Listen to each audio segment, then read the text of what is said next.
Wow, is that all smoke from the tires? Yeah, you can see that. Security forces have been deployed across the capital. Roads are blocked, the internet is shut down, and media access is severely restricted. All the fires are burning down there. We want a country we can live in. It's been 16 years, this young man yells. I am a university graduate. He doesn't have work. Many of the demonstrators are the country's young adults, among whom unemployment is especially high. Another man here says he studied law. The only work he found is in a hair salon. He says he's been demonstrating for days. His friend was just killed.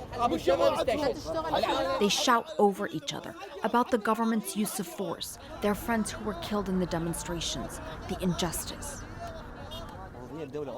This man, who doesn't want his identity disclosed, has been filming from the start.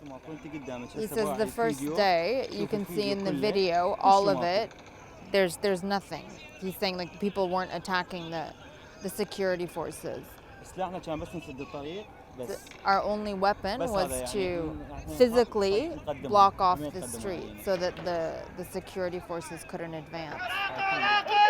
The demonstrators' demands are not unreasonable, he says. End corruption, provide employment, and improve basic services.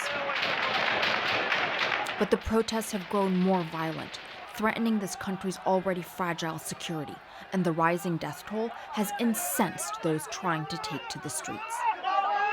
This video is from day 3, when there was still a curfew in place. It's really hard to look at because there is a man on the ground who has a head wound.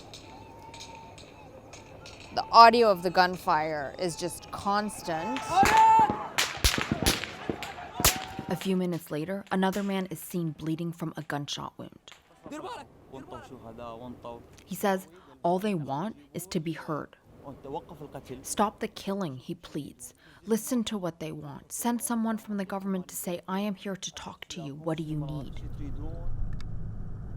Baghdad's focal point for demonstrations is surrounded by a ring of security. The capital is tense, on edge.